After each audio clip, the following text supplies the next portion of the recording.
Guess who's finally back to watching the Love After Lockup franchise? This girl. And it's actually thanks to Philo, a streaming service that has over 70 different channels, including WeTV, which has Love After Lockup, Love During Lockup, Lifetime, MTV, TLC, you name it, they most likely have it. So shout out to them.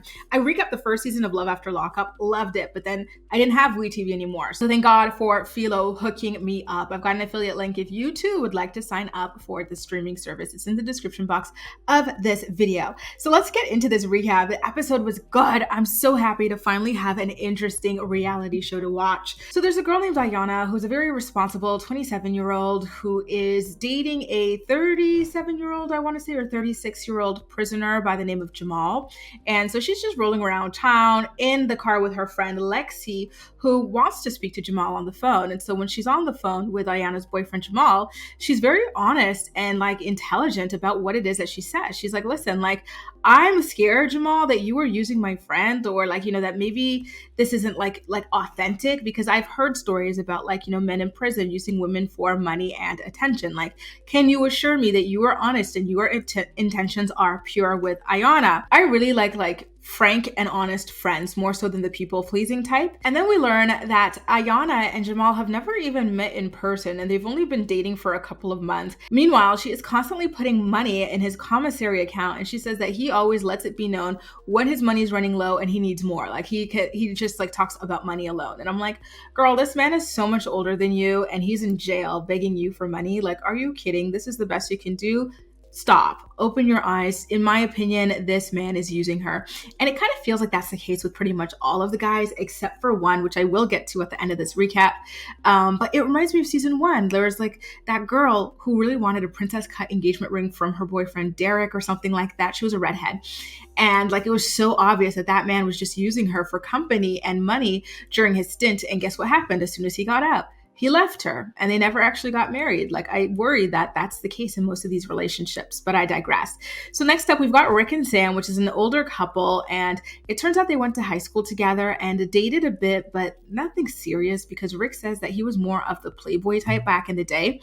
And then for whatever reason, he never really actually explains, but he went perusing through the personals side, prison pen pal personals, and he ran across Sam, and he's like, whoa, what is she doing there? I went to school with her. So of course he felt compelled to write her, and the rest is history. They've been together ever since, although I can't remember how long that has been. So when we see his first scene, he is in a store with his nieces, and he calls Sam up talking about how he put money aside in a trust for her and everything like that. And I'm like, wow, okay, I'm only 5 minutes into this, and you've already got Ayana sending money to her older boyfriend. You've got Rick sending money to his girlfriend. It seems if you want someone to put you on an allowance and spoil you financially, you got to find someone in jail, or you got to be in jail.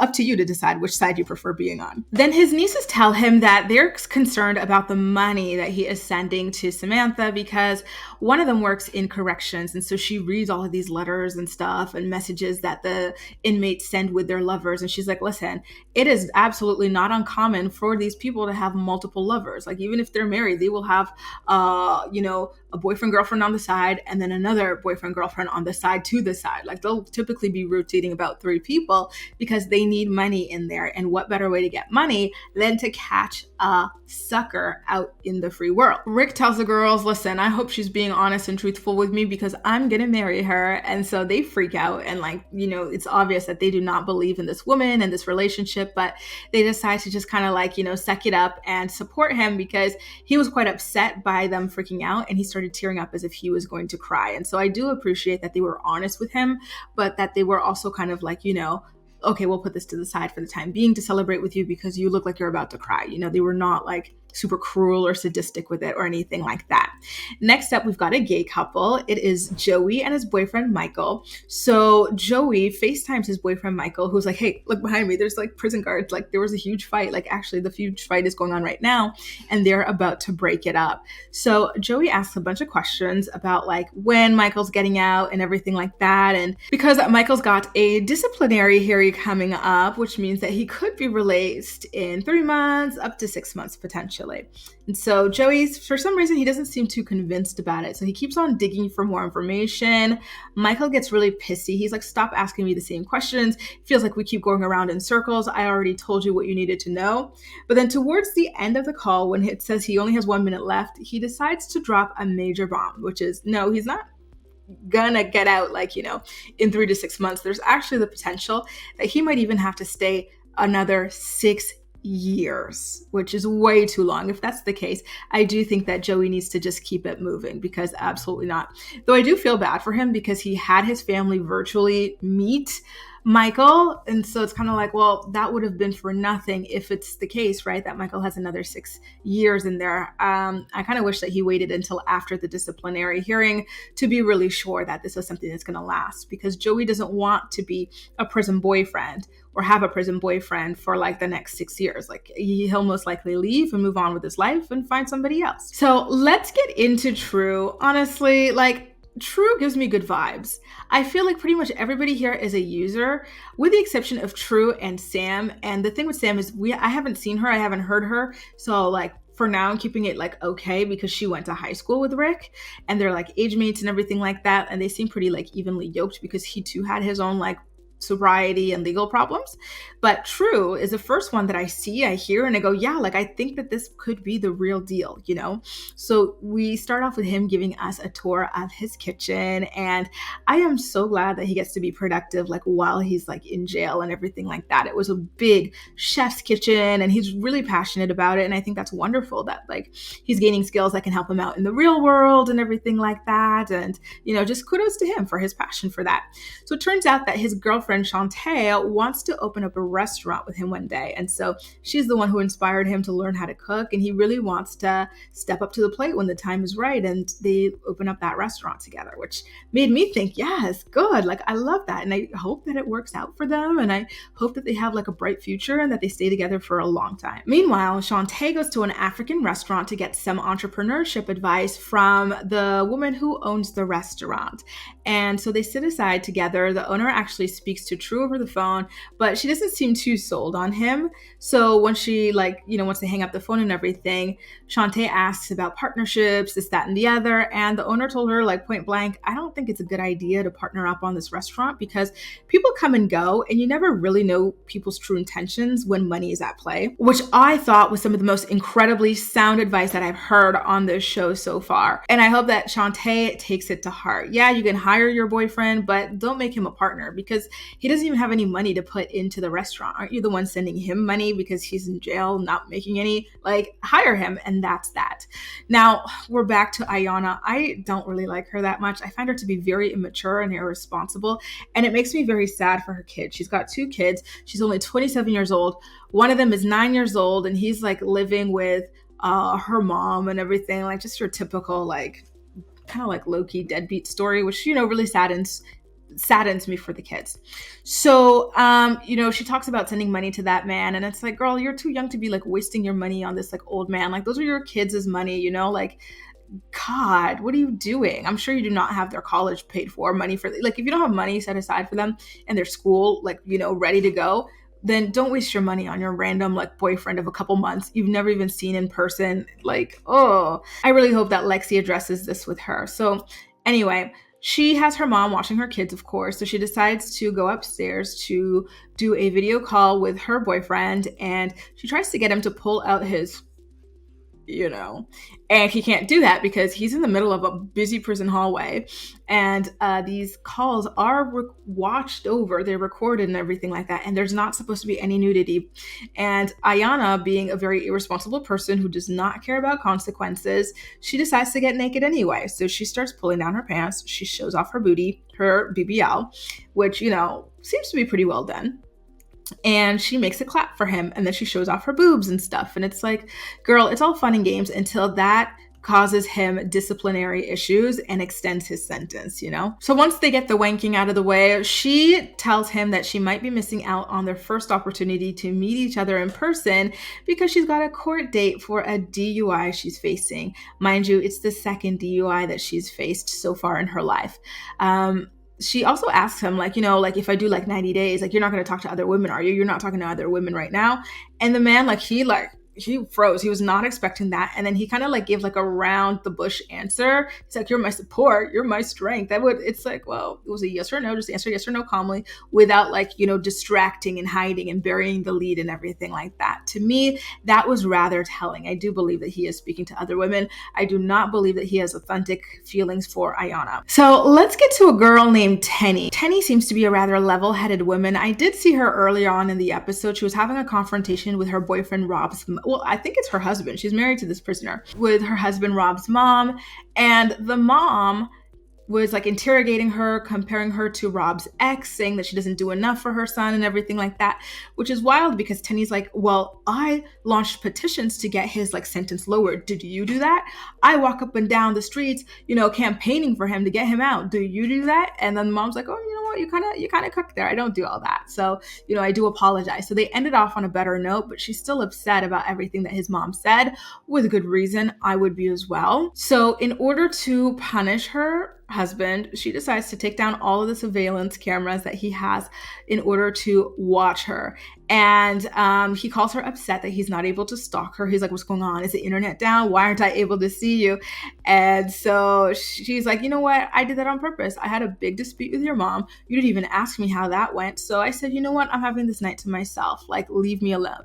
And so she tells him about everything that went down, and then she tells us in the confessional that Rob actually once cheated on her with his ex-girlfriend, the one that his mom was talking about. And I'm like, girl, one thing I learned when I watch these shows and recap them for you guys is that most women seem to have like basement bin, bargain, clearance, blowout sale level self-esteem, meaning they have like nothing. Like you see these girls, like they're all free, they're all young, like they're all like attractive, and then you see what they settle for. Like really getting played like this by a man in jail?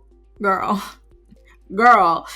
So, and I'm sure she sends him money as well. Like, oh my God. And not only that, but she also tells him that his mom exposed him for giving his ex an allowance. So you have a husband, he's in jail, and he still somehow finds money to give to his ex as an allowance. Why would he be giving his ex an allowance? And is this the money you're putting on his books? Like, she was not mad enough for me. I would be disgusted. That would be the point of no return for me. Like, crazy. And then Rob, in his confessional to us, he lets us know that not only is he giving that woman an allowance, he actually has a tattoo of her on his arm. So he shows it off, and he says that Tenny is not at all aware of it. So I'm like, okay, so is this another case of a woman getting with someone she's never met in the real world? Like, what is going on with these girls that they're going down this route? Like, it's so weird.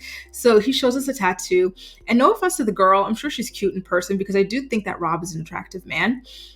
Like, she looked very old in that like thing. I was like, well, that's your grandma. So where's the picture of like the girl that you're talking about? Oh, that's it? Like, the tattoo artist was not good. And although he gave Tenny the initial impression that he was going to be getting out of jail like any day now, it turns out that instead of agreeing to come out of jail, he decided that he wanted to spend an extra 2 months there, because if he left now, he would have to be under parole and supervision, meaning that he would be submitting to drug testing. And I felt it was interesting that he especially like pointed that out, that he doesn't want to undergo drug testing.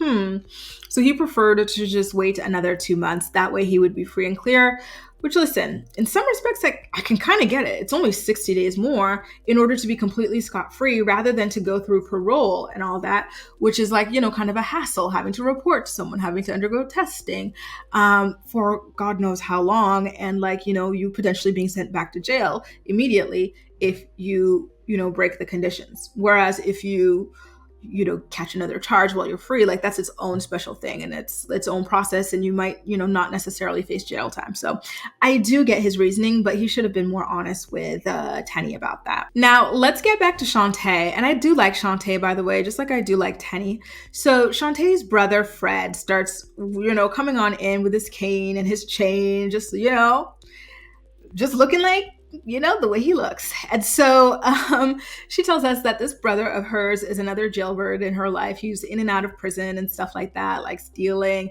addiction, you name it. He has had it ravage his life. And so she claims that he has stolen $5,000 from her. And, she tries to confront him about it, but he just refuses it. She's like, the only people that were in my home were you and my kids. I know my kids did not steal it. Like, they're little kids. It had to have been you. and he's refusing to. He's like, why would I do that? When you have a serious addiction, like, you do things like that. And when you have a history of going to jail for theft and things like that, you do things like that. So yeah, there are many reasons why you would do that. So she calls, well, she has her boyfriend True call her up and confront her brother Fred on the phone. And I thought that was absolutely hilarious. It turns out too that her brother actually was in jail with True, and I think that it was her brother who like set the two of them up together, which is another layer of like wow-ness to this entire story. So like I said earlier, I do like True. I do feel like he's the most authentic out of the men that we're seeing so far in jail this season. So I was quite sad to hear Shantee's brother telling her like, you don't know what you're getting into with this man. And I like that Shantee is like, well, if that's the case, he's untrustworthy, then why did you set me up with him? Well, I want to know that too. Why? And then why did her brother also offer to give True money when he gets out of jail? You don't trust this man, but you set him up with your sister and you offer him money, because that's what he said on the phone. I didn't steal my sister's money, but like, just so you know, I've got some money set aside for you. When you come out, you're going to be my brother-in-law. Why give money to that man and not money to your sister? Very odd, right? Very, very odd. And now in the final scene of the episode, Ayana gets chewed up by her mother, who, by the way, I thought was her sister. She looks young. She sounds young. I would have not, like, I was writing down in my notes that this was her sister. Then I was like, wait a minute. She said her mom. What? Like, that was crazy. Black don't crack, y'all. So she asked her mom to take the kids while she is away in jail. And the mom is just so pissed at this point. She's like, dude, I'm so tired of this, because I'm going to have to take some days off of work, which won't be paid, in order to look after your kids. And this is your second DUI. You should have learned your lesson after the first one. You seriously need to mature. You seriously need to grow up. And Ayana is just so arrogant about it all. She's like, who goes to jail for a DUI? That's so stupid. How was I supposed to know I'd go to jail? Like, do you think I controlled that? You think I chose that? Girl, you chose to get high and drive. What are you talking about? So yes, you did choose a DUI. Yes, you did choose jail. This is the second time this happened to you. So you know exactly what happens when you drive under those circumstances. So there truly are no excuses. I don't like the arrogance that she was displaying there. And then she kept telling her mom that her mom had to show up for her because she's her mom. And I'm like, oh, that is so unfair to your mom, dude. Like, I don't like her. She gives me like Janelle Evans vibes, and I don't like Janelle Evans vibes. So, that's basically it, you guys, for the episode. Again, I love the way that Ayana's mom told her she's not always going to be there to pick up her messes and everything like that. And she stayed firm in it while still being nice to her.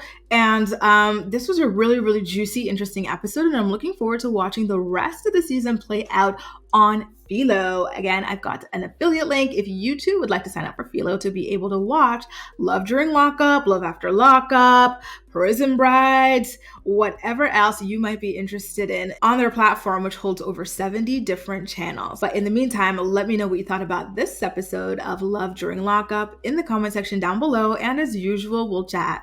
That's all for now. Thank you so much for watching, and I'll see you next time.